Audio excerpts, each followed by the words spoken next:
తీర్థయాత్రల కార్యక్రమానికి స్వాగతం.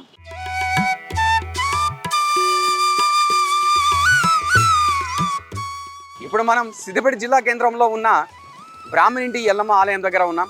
ఈ బ్రాహ్మణింటి ఎల్లమ్మ ఆలయం విశిష్టత గురించి, ఆలయ చరిత్ర గురించి పూర్తి వివరాలు మనం ఇప్పుడు తెలుసుకుందాం.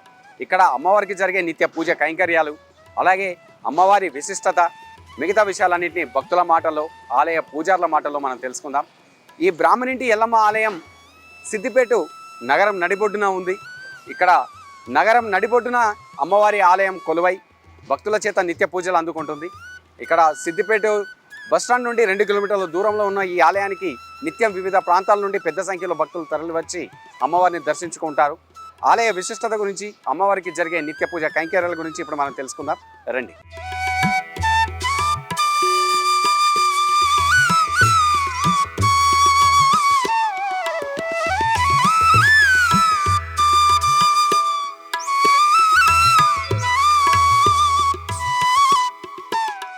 శక్తి స్వరూపిణి అయిన అమ్మవారు వివిధ ప్రాంతాల్లో కొలువై తనను నమ్ముకునే భక్తులను కాపాడుకుంటున్న పుణ్య ఆలయాలు ఎన్నో కలవు. అలాంటి వాటిలో ఒకటైన శ్రీ మహారేణుక ఎల్లమ్మదేవి ఆలయం సిద్దిపేటలో కొలువై భక్తుల చేత నిత్య పూజలందుకుంటున్న మహిమాన్విత గొప్ప ఆలయం.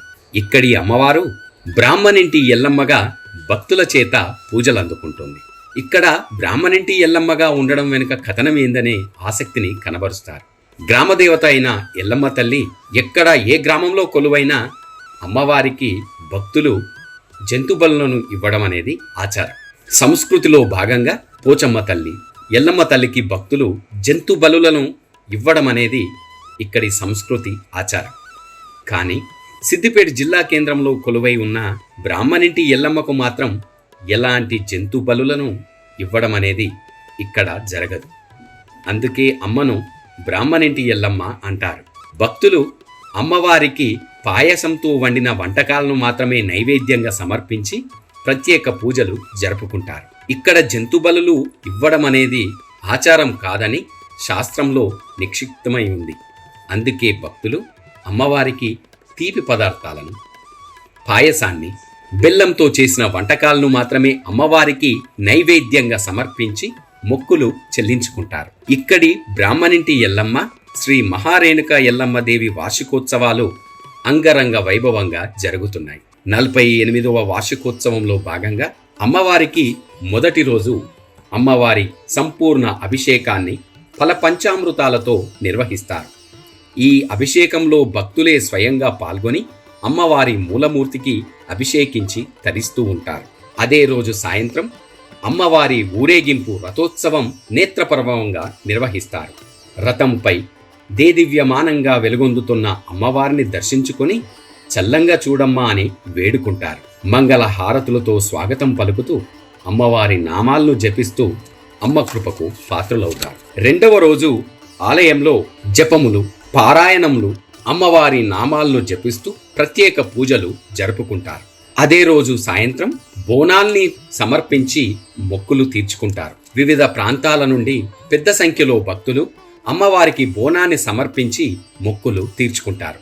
కొత్త పాత్రలో తయారు చేసిన నైవేద్యాన్ని వండుకొని ఆ బోనాన్ని వేపాకుల దండలతో అలంకరించి డప్పు చప్పుళ్ళు, మేళతాళాల మధ్య ఆలయానికి చేరుకొని అమ్మవారికి బోనాన్ని సమర్పించి మొక్కులు తీర్చుకోవడం వల్ల అమ్మ దయ ఉంటుందని, తమను చల్లంగా కాపాడుకుంటుందని భక్తుల అచంచలమైన నమ్మకం. 3వ రోజు అమ్మవారి ఆలయంలో మహాచండీ హవనాన్ని నేత్రపర్వముగా జరుపుతారు. పెద్ద సంఖ్యలో భక్తులు ఈ మహాచండీ హవనంలో పాల్గొని భక్తితో మొక్కులు చెల్లించుకుంటారు. సిద్దిపేట పట్టణ ప్రాంత ప్రజలే కాకుండా వివిధ ప్రాంతాల నుండి భక్తులు పెద్ద సంఖ్యలో ఆలయానికి వచ్చి అమ్మవారిని దర్శించుకుంటారు. ఈ అమ్మవారిని దర్శించుకోవడం వల్ల సకల శుభాలు, అష్టైశ్వర్యాలు చేకూరుతాయని భక్తుల నమ్మకం.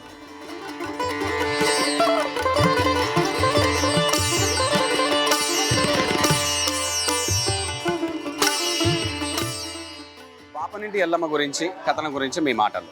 ఇక్కడ మీ అమ్మవారు వెలిసినప్పుడే మాకు ఐలవరపు రజో వెంకటరమణయ్య గారు గురువు గారు విగ్రహాన్ని ప్రతిష్ఠించారు.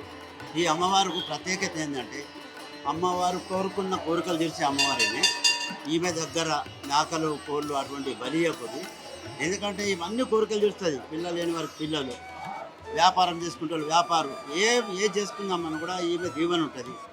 అందుగురించి బ్రహ్మనింటి వెళ్ళమని పంతులను పెట్టి పూజలు చేయించమని చెప్తారు. అంటే గ్రామ దేవతలు అనగానే మనం కోళ్ళు మేకలను బలి కూడా ఉంటుంది. అది అంటే ఉంటుంది. ఇక్కడ అమ్మవారి దగ్గర మాత్రం అలాంటిది ఏమి ఉండదు. ఉండదు, ఇక్కడ మాత్రం ఉండదు. ఎందుకంటే ఇక్కడ ప్రత్యేకత ఇది పెద్ద సిటీ అయితే అని ఆయన అప్పుడే చెప్పిండు. అట్లాగే ఇప్పుడు జరుగుతున్నది కూడా. అని కూడా భక్తులు చాలా మంది వస్తారు ఇక్కడ ఉత్సవాలకు, నవరాత్రులకు, హైదరాబాద్ నుంచి, ఆంధ్ర నుంచి. మరి అలా జరుగుతుంటే ఎప్పుడైనా అంటే భక్తుల నుంచి కానీ వేరే కానీ అంటే ఇట్లా అమ్మవారికి ఖచ్చితంగా మేము కోడిని కోయాలి మేకను అంటే అలాంటి ఏమైనా విన్నపాలు ఏమైనా వచ్చినాయి? వాళ్ళ విన్నపాలు అనేది మేము వచ్చేది అమ్మవారికి బ్రాహ్మణింటి వెళ్ళమనే వస్తున్నామని చెప్తున్నారు. రావడమే బ్రాహ్మణింటి వెళ్ళమని వస్తుంది. వాళ్ళు కూడా అదే కోరికలు చేస్తుంది మా అమ్మవారు. ఇదే పూజలకు వస్తామని చెప్తారు. మీరు అధ్యక్షుడిగా అంటే ఎన్నేళ్ళ నుంచి ఉన్నారు? అధ్యక్షుడు 2 సంవత్సరాలు అవుతుంది. 2 సంవత్సరాలు. అంటే మీ మాటల్లో మీ అనుభవపూర్వకంగా అమ్మవారి గురించి, అమ్మవారి మహిమ గురించి.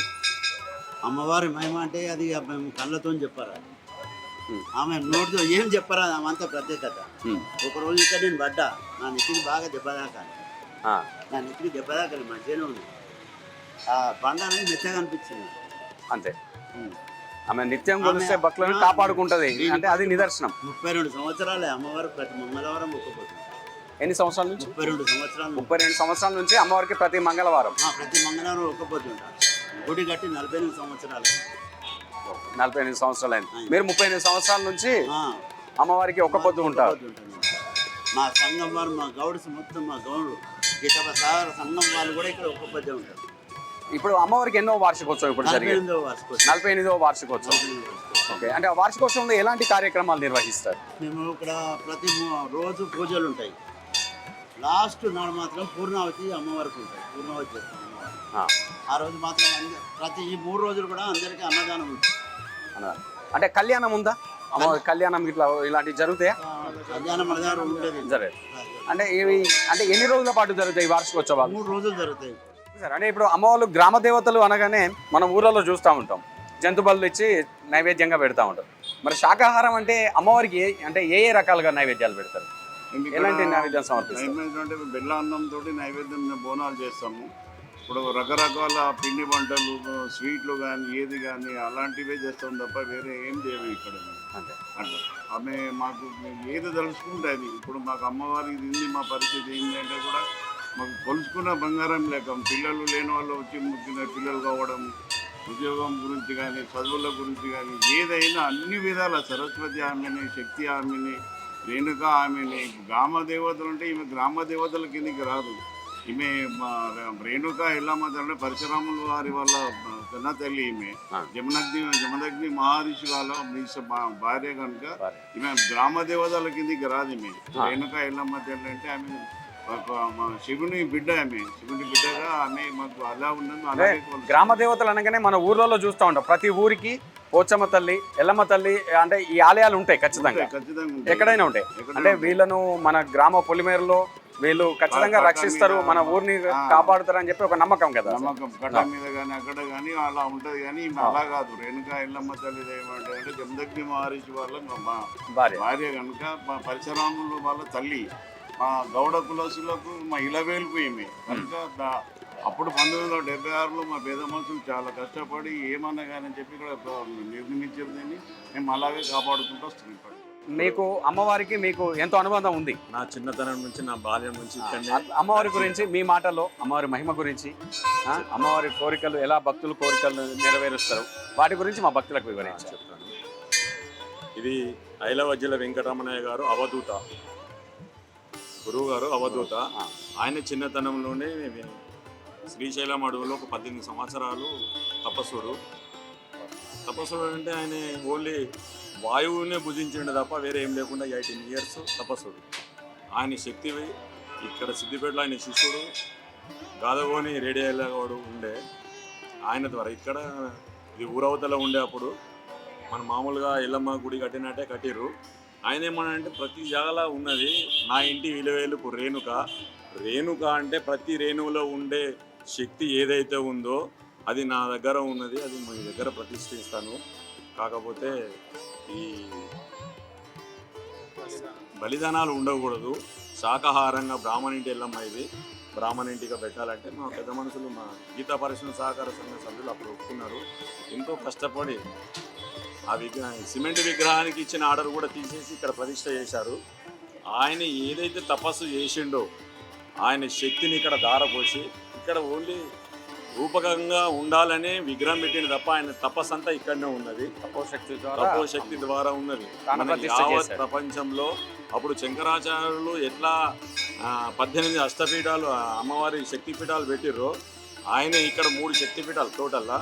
ఒకటేమో త్రిభువని మన బాలక త్రిపుర సుందరి హైదరాబాద్ ఫీల్ కాలంలో పెట్టాడు.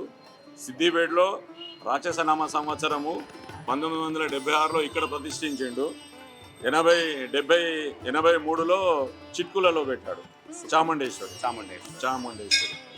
ఇక్కడికి రాగానే ఆయన ఇప్పుడు మనము సెల్ టవర్ సెల్కు సిగ్నల్ ఎట్లా ఉంటుందో ఈ ప్రాంగణంలో వచ్చిన వారికి అట్లా సిగ్నల్ ఆధ్యాత్మికంగా ఆ శక్తి పవర్ అట్లా ఉంటుంది. ఆలయంలోకి అడుగుడుగానే ఆధ్యాత్మిక భావన అనేది వస్తూ ఉంటుంది. ఆ పవర్ ఉంటుంది. ఎంత కష్ట నష్టాలు వచ్చినా ఇక్కడికి వస్తే ఏ బాధలు ఉండవు.